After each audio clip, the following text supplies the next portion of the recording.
Good morning, students. Once again, I'm back with another lesson, the last one of this term, that is conservation of animals and plants. And today I am going to just give you certain informations about the introduction, what you will learn in this lesson. So, let us first understand what do we mean by the word conservation. Normally we come across two words, conservation, another one is preservation. This preservation word you have already studied in the previous lesson while we were talking about the preservation of food. Now, these two terms are being used today, especially in context with the plants and animals on this biosphere. Now, preservation means to keep a substance in its natural form without using it. Suppose a forest is preserved. What does it mean? That means we are not going to take any advantage of the forest or the forest products. On the other hand, the conservation means that we have to utilize the resource in such a manner that it is not losing its natural properties and it is being used today and this is available for future use as well. So, if you talk about our biosphere, it has got a lot of diversity. Here diversity means that group of a large number of plants and animals. Now, why plants and animals are important for us? Because every living being on this biosphere, they are interrelated somehow, directly or indirectly. This interrelationship is in two forms, that is transfer of materials, which is a cyclic pathway where one side materials are being used up, other side it is again given back to the nature.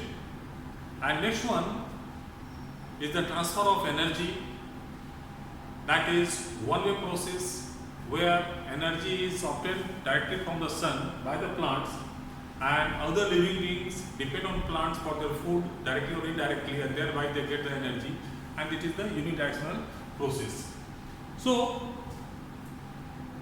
here, when we talk about the conservation of plants and animals, so naturally, if any of the plant or the animal that is getting disturbed somehow or this is being extincted, then certainly this is going to affect all the life forms, whether this is plant or animal, because as I told you, they are interdependent, directly or indirectly.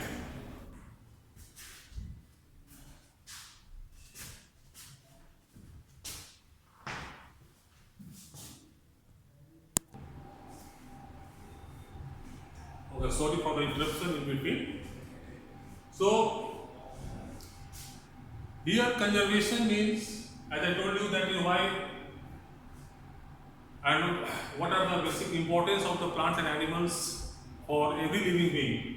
So naturally, conservation that is being required in order to ensure that they are being used up today as required and they are available for future use also, and that will continue the life on this biosphere.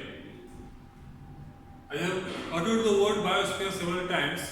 Biosphere means we are talking about our earth where the life forms exist. Now, in this chapter, in the conservation of plants and animals, we will learn about, that is, importance of forest and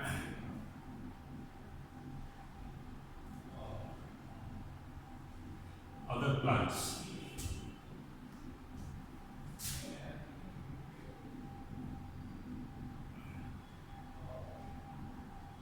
Causes of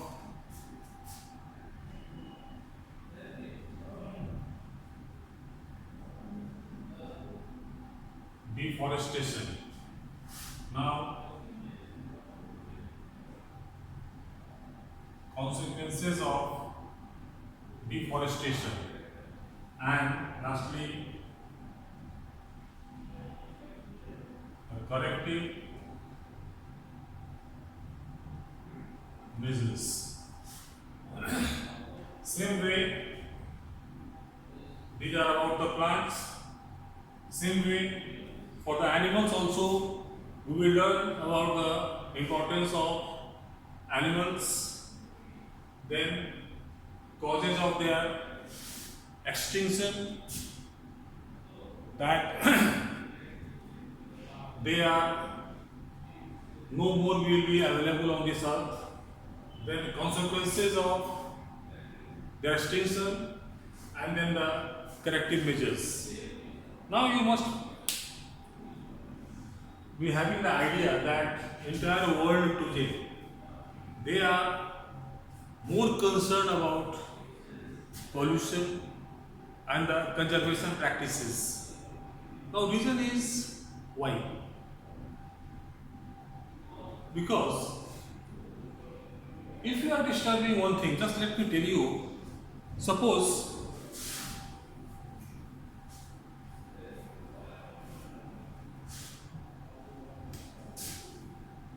this area is having the forest, for example, right now. Now, what is there inside the forest? Apart from the plants, there are different animals, insects, and microorganisms and other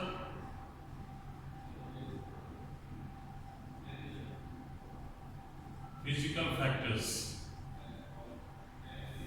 like soil, mineral, etc. Suppose we are cutting down all the plants in this area. Now what will happen? The animals surviving on plants, insects surviving on plants, insects are also some animals, and microbes also surviving on the remains of the plants and the remains of the animals. Then, if it is being removed, what will happen? This is going to directly affect animals, going to directly affect the insects, and ultimately microbes. So, we are not disturbing all. We are disturbing, just we are removing the plants from here. But what they are doing? Ultimately, with that, the disturbance to the animals, insects, microbes, that everything in that area is getting affected. So this way, we find, this is, I am talking about a very small area, but if you go on increasing the area, ultimately and gradually, by removing plants only, all the life forms gradually they will be affected and ultimately they will die. One another problem with the removal of the plants is that those animals who are surviving in their natural habitat is their forest, where they get food, protection as well as shelter. If any animal or the plant, their natural habitat is disturbed, what is the first effect? With their disturbance, the first effect is that the living being lose their reproductive capacity. And you know that reproduction helps to continue life on this biosphere. So, in this lesson, we will first talk about what is deforestation, why deforestation, its consequences, and thereafter we will talk about the corrective measures, and followed by the animals. We will talk about all these facts and what entire world is doing today just to ensure that the life forms continue to exist on this biosphere and we live in a proper environment. So with this, just I conclude for today's lesson. In the next part, we will talk about the various aspects one by one.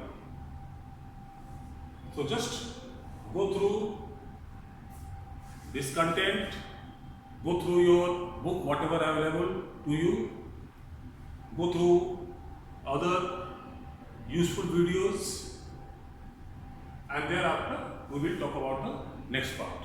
Thank you very much.